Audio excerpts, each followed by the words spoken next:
ছুটির দিনে রবিবারগুলো দেরি করেই উঠি, বিশেষ করে বাড়িতে থাকলে তো আরও, কারণ জানি যে রান্নাবান্না মা করেই রাখবে। তো এদিকে দেখো মা হচ্ছে কচুর শাকটা সেদ্ধ করে জল ঝরাতে রেখে দিয়েছে, আর সেই সঙ্গে যে চিংড়ি মাছ। কচুর শাক আমার ভীষণ প্রিয় একটা খাবার, তো যারা যারা হচ্ছে খায় তারা তো জানি কত ভালো খেতে হয়। আর এদিকে এই মাছগুলো মা নিয়ে এসছে, তাই হচ্ছে কৌটোয় ভরে রেখে দিয়েছে। তো আমি ওঠার আগেই মোটামুটি সমস্ত রকম রান্নার জোগাড় কিন্তু মা কমপ্লিট করে ফেলেছে, কারণ অনেকটাই দেরি করে উঠেছি আমি। আর তোমাদের তো আগের ব্লগে দেখিয়েছি আমি, মা চাল ডাল ভিজিয়ে রেখেছিলো, তো সেটা দিয়ে বানাচ্ছে দেখো আমার প্রিয় ডোসা। কারণ ডোসা খেতে আমি প্রচণ্ড পছন্দ করি, বিশেষ করে মায়ের হাতে হলে তো কথাই নেই। আর আমার বাবা দেখো খুব ভালো একটা দায়িত্ব নিয়েছে, যেটা হচ্ছে পেঁয়াজ রসুন এই সমস্ত ছাড়ানোর, কারণ রবিবার মানেই হচ্ছে মাংস হয়, আর মাংসের জন্য তো লাগেই। আর এদিকে দেখো আমার পায়ের মধ্যে কীরকম হয়ে গিয়েছে, একদম র্যাশ মতো হয়ে গিয়েছে। মাঝে মধ্যেই গরমে এই সমস্ত জিনিসগুলো আমার হতে থাকে, আমারও হয় আর আমার পাপারও হয়। এই হচ্ছে ব্যাপার, খুবই সমস্যা। গরমকালে একটু এদিক ওদিক হলেই মানে র্যাশ বেরিয়ে যায়, আর ভীষণ চুলকোতে থাকে। আর এই দেখো আমার ভীষণ পছন্দের ব্রেকফাস্ট রেডি হয়ে গিয়েছে। আর সত্যি কথা বলতে মা ডোসাটা এত ভালো বানায় যে জাস্ট মানে আমি থাকতে পারি না, আমি 3-4টে ডোসা তো আমি খেয়েই নিই। তো খেয়ে নিয়েছিলাম। আর এদিকে মা কচুর শাকটা ফোড়ন টোড়ন দিয়ে একদম রেডি করে ফেলছে। তো তোমরা কচুর শাক পছন্দ করো? যারা খাওনি তারা একবার অবশ্যই ট্রাই করে দেখো, গলা চুলকোয় না ভালো জায়গার কচুর শাক হলে। তো মা অলরেডি দেখো মাছের ঝোল করে ফেলেছে কলা দিয়ে। আর কারণ কলাটা তো কালকে এনেছি, তোমরা দেখিয়েছো কাঁচকলাটা, আমার শ্বশুরবাড়ির কাছের কাঁচকলা। আর এদিকে দেখো হচ্ছে আজকে বাবা দুরকম হচ্ছে চিকেন এনেছে, একটা হচ্ছে দেশি চিকেন আর একটা হচ্ছে পোলট্রি চিকেন। তো দেখো হচ্ছে চিকেনগুলো ম্যারিনেট করে আমি মশলা টশলা আমিই করলাম, মানে মশলা ছাড়ানো ছিল, আমি মশলা করলাম। তো আর দেখো সব ম্যারিনেট করে রেখে দেবো, আর কারণ ম্যারিনেট করে একটুক্ষণ রেখে দিয়ে রান্না করলে খুব ভালো হবে। আর দুরকম চিকেন এনেছে, কারণ একটা হচ্ছে এইবেলা যেটা দেশি চিকেনটা এইবেলা খাবো, আর যেটা হচ্ছে পোলট্রি চিকেন সেটা হচ্ছে রাতের বেলা খাবো, ওই জন্য দুরকম চিকেন নিয়ে এসছে দেখো। তো আর এই দেখো দেখো কচুর শাকটা মোটামুটি ভাজা চলছে। কচুর শাকটা করতে অনেক সময় লাগে, কারণ কচু দিয়ে জল বেরোয়, যতক্ষণ না জলটা শুকিয়ে একদম ভাজা ভাজা হবে ততক্ষণ ধরে কিন্তু কচুর শাকটা করতেই হবে, নাহলে কিন্তু ভালো লাগবে না, পাঞ্চে লাগবে। আর এদিকে দেখো রেডি হয়ে গিয়েছে, দেখতে যতটা মানে লাগছে ক্যামেরাতে, তার থেকে কিন্তু অনেক বেটার হয়েছিল, আর খেতে প্রচণ্ডই টেস্টি ছিল। কিন্তু রান্নার দায়িত্ব পুরোই আমি নিয়ে নিয়েছিলাম, কারণ হচ্ছে মা সমস্ত মশলা টশলা রেডি করে দিয়েছে, মা আর পাপা মিলে।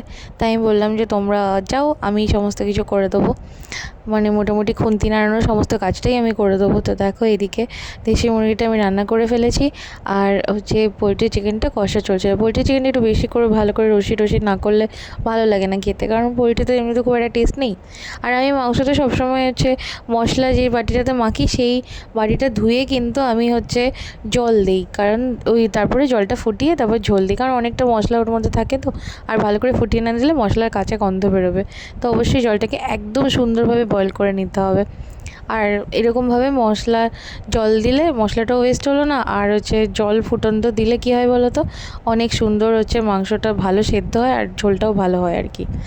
তো এই দেখো, আর প্রচণ্ড গরম ছিল, সেই জন্য হচ্ছে দইয়ের শরবত বানাচ্ছিলাম। তো এই দইয়ের শরবতটা কিন্তু টক দই আর মিষ্টি দই পাইল করে বানানো, আর টক দইটা একটু বেশি থাকবে আর মিষ্টি দইটা কম থাকবে, কারণ মিষ্টি দইটা প্রচুর মিষ্টি থাকে। তো এই দেখো এরকম ছোটো ভাঁড়ের একবার মিষ্টি দই কিন্তু আমি নিয়েছি, আর সেই সঙ্গে টক দই প্রায় 6-7 চামচ মতো নিয়েছিলাম, কারণ আমি এখানে তিন গ্লাস মতো বানাবো, কারণ আমরা 3 জনে খাবো। আর এর মধ্যে আমি পুদিনা পাতা একটু ছিঁড়ে একটু থেতো করে দিয়ে দিয়েছি দেখো। আর গ্লাসে এই যে মিক্সচারটা বানিয়েছি এটা গাঢ় গাঢ় করে বানানো, এটা অল্প করে দেবো, তার মধ্যে পরিমাণ মতো ঠান্ডা জল আর বরফ ওটা কিন্তু মিশিয়ে দেবো। আর হচ্ছে সেই সঙ্গে বাতাসা দিয়েছি, আমি হচ্ছে চিনি দিইনি, বাতাসা দিয়েছি আর বিট লবণ, ব্যাস এই হচ্ছে এর ইনগ্রেডিয়েন্ট, আর কিছু দিতে লাগবে না। ভীষণ ভালো খেতে লাগে, একটা পারফেক্ট আর হেলদি সামার ড্রিঙ্ক। তোমরা যারা গরমকালে হচ্ছে পেট ঠান্ডা রাখতে চাও, কোল্ড ড্রিঙ্কস না খেয়ে এই সমস্ত জিনিস খাও, খুবই ভালো। বন্ধুরা স্নান করে চলে এসেছি, প্রচণ্ড পরিমাণে গরম, আর কি করা যাবে। তো হচ্ছে গিয়ে কী করবো, এখন খাওয়া দাওয়া করবো, আর ট্যাক্সি চালিয়ে শুতে হবে, প্রচণ্ড গরম। বুঝলি ফোনটাকে এখানে চার্জ দিয়েছি, কারণ বাইরে চার্জ দিলে 80% উপরে হচ্ছে না। তো চলো খাওয়া দাওয়া করে নিই, মা পুজো দিতে গেছে, এসে তারপরে হচ্ছে খাবো। আজকে কিন্তু আমরা 3 জনই বাড়িতে আছি, আমি, মা আর পাপা। তারপরেও আজকে মা অনেক রান্না করেছে। তো আজকে দেখো আলু কলা দিয়ে মাছ দিয়ে ঝোল হয়েছে, যেটা আমার ভীষণই পছন্দের একটা খাবার। আর কলাটা তো বাড়িতে ফলানো, একদম একদম সার ছাড়া, খুবই টেস্টি। আর কচুর শাক তো হয়েছে, তোমাদের দেখালাম। আর চিকেন যেটা হয়েছে দুরকম, একটা খাবো এখন আর একটা হচ্ছে রাতে। তো হচ্ছে দেশি চিকেনটা খেলাম দুপুরবেলা, ভালোই রান্না করেছিলাম আমি, বেশ ঝাল দিয়ে। আর ওই পাইনাপেল ক্যান্ডিটা খুবই টেস্টি খেতে ছিল, ওটা সেই অরুণাচল প্রদেশ থেকে এনেছিল, মুখে দিলে মনে হচ্ছে অরিজিনাল পাইনাপেল খাচ্ছি। আর দেখো তারপরে খেলাম তরমুজ, কারণ অনেকটা তরমুজ ছিল ফ্রিজে, তো মা বললো খেয়ে নিতে, নাহলে নষ্ট হয়ে যাবে ফ্রিজে থাকলে। তো এইটা দেখো একটা জিনিস তোমাদের যেটা দেখাচ্ছি সেটা হচ্ছে এই দেখো দই বড়া বানানো। তো মাকে আমি বলেছিলাম দই বড়া খেতে ইচ্ছে করছে, তো মা দেখো দই বড়া হচ্ছে বানাচ্ছে। তো ভালোভাবে বিউলির ডালটাকে ভিজিয়ে রেখেছিলো, তো এই বিউলির ডালটাকে বেশ অনেকক্ষণ 6-7 ঘন্টার মতো ভিজিয়ে রেখেছিলো। তো তারপরে এই ডালটাকে কিন্তু 6-7 ঘন্টা না, আরও বেশি, প্রায় 9 ঘন্টা 10 ঘন্টা মতো। তো তারপর এটাকে ভালোভাবে হচ্ছে মিক্সারে ব্লেন্ড করে নিয়ে সুন্দরভাবে ফেটিয়ে নিয়েছে। তো বেশিক্ষণ ফেটাতে হবে না, অল্পক্ষণ ফেটালেই হবে, বেশ একটু হালকা মতো হয়ে যাবে পেস্টটা। তারপরে দেখো তেলের মধ্যে সুন্দরভাবে ভেজে নিচ্ছে কিন্তু। আর এটা ভাজার একটু টেকনিক আছে, টেকনিকটা গন্ডগোল হলেই বড়া শক্ত হয়ে যাবে, মানে উল্টে পাল্টে একদম গোল্ডেন ব্রাউন করে কিন্তু ভেজে নিতে হবে। তারপরে এটার বড়াটাকে কিন্তু একদম হালকা কুসুম গরম জলের মধ্যে ভিজিয়ে রাখতে হবে। এই দেখো ভাজছে আর ডাইরেক্ট হচ্ছে জলের মধ্যে ভিজিয়ে রাখছে। আর এই দেখো দই নিয়ে নিয়েছে, দেখছি দই ও আজকাল হেভি দইয়ের গন্ধ, গরমে টক দই। আজকাল দই করে আগে ঘুমড়ি খেয়ে পড়ে, আগে কিন্তু খেত না। আগে দই বের করলেই মানে নাকটা ঠিক আছে। কি সুন্দর বিড়াল গো, টক দই খায় এত। টক মিষ্টি হবে। চাটনি ফাটনি গুলো তো পরে দেয় নাকি? তো শুধু দইটা রেডি করছো। লবণ দাও, লবণ দিও।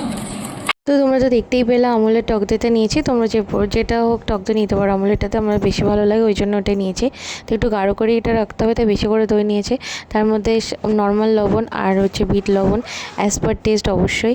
আর সেই সঙ্গে এই একটা ভাজা মশলার গুঁড়ো আর হচ্ছে লঙ্কা গুঁড়ো দেওয়া হয়েছে, লঙ্কা গুঁড়োটাও অ্যাজ পার টেস্ট, বেশি ঝাল খেলে বেশি, নাহলে কম। আর চিনি দিতে হবে একটু বেশি করে, টক মিষ্টি হবে ব্যাপারটা আর কি। আর জলও অল্প মেশানো হয়েছে, কারণ দইটা বেশ গাঢ় গাঢ় হবে, নাহলে ভালো লাগবে না। আর ওই ভাজা মশলাটার জন্য ধনে জিরে শুকনো খোলায় নেড়ে নিয়ে গুঁড়ো করে নিয়েছে, ব্যাস আর কিছু না। তো এই দেখো ভালোভাবে এবার এটাকে মিক্স করে নিয়ে বেশ একটু গাঢ় গাঢ় হবে। আর চেখে দেখবে কীরকম ব্যালেন্স হয়েছে নাকি নুন মিষ্টির, নাহলে ভালো লাগবে না। আর এইদিকে দেখো বড়াগুলো মোটামুটি মায়ের হচ্ছে ভাজা কমপ্লিট হয়ে গিয়েছে, আর এরকম গোল্ডেন ব্রাউন মতো হবে, দেখতেই পাচ্ছ কালারটা। আমার দই বড়াগুলো যা সুন্দর হয়, এবার তাই না একটু শক্ত লাগছে, খারাপ করে করছে, নরম হয় না। ভিজানো থাকবে তো সারাদিন, আরো ভালো করে ফেটিয়ে দিন। স্টেপটা সব থেকে হচ্ছে ইম্পর্টেন্ট দই বড়ার জন্য, দই বড়াতে সব থেকে ইম্পর্টেন্ট হচ্ছে এই তড়কা লাগানো স্টেপটা আর কি। তো সাদা তেল নিয়ে নিয়েছে দেখো, ওর মধ্যে হচ্ছে বেশি করে শুকনো লঙ্কা চিড়ে চিড়ে দিয়েছে আর কি, মাঝখান থেকে ভাগ করে। আর বেশ অনেকটা পরিমাণে কালো সর্ষে দেওয়া হয়েছে, আর কারি পাতা, অনেকগুলো কারি পাতা। এটাই হচ্ছে ফ্লেভার, কারণ সাউথ ইন্ডিয়ান খাবার তো এইভাবেই হয়। আর এইটা মানে এই কারি পাতা সর্ষে এগুলো ফোড়ন ছাড়া খেতে হচ্ছে ভালো লাগে না। আর একটু পরিমাণে হিং দিয়েছে, হিংটা একদম ডাইরেক্ট তেলের মধ্যে দেওয়া হয়নি, গরম তেলে পরে নামানোর পর দেওয়া হয়েছে, কারণ জ্বলে যেতে পারে সেই জন্য। তো এই যে হিং দিলে যে কোনো নিরামিষ খাবার খেতে খুবই টেস্টি লাগে। তো এটা তো একদম পিওর হচ্ছে নিরামিষ খাবার, তো এর মধ্যে হিং দিলে ভালো লাগে। তো এইবার হচ্ছে এটা হচ্ছে দইয়ের মধ্যে মিলিয়ে দেওয়া হবে।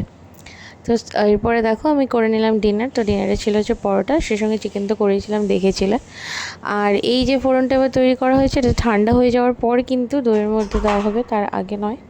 তো এই দেখো এবার হচ্ছে বড়াগুলো একদম জল থেকে তুলে হাত দিয়ে চেপে চেপে মা কিন্তু এর মধ্যে থেকে সমস্ত জলটা বের করে নিচ্ছে চেপে চেপে, দেখতেই পাচ্ছ। তো জল সময় দিলে হবে না, চেপে বার করে নিতে হবে। বার করে তারপরে কিন্তু দইটা যে রেডি করে রাখা হয়েছে ওটার মধ্যে চুবাতে হবে, তা না হলে কিন্তু হবে না, জল সময় দিলে একদম বিছিয়ে লাগবে খেতে।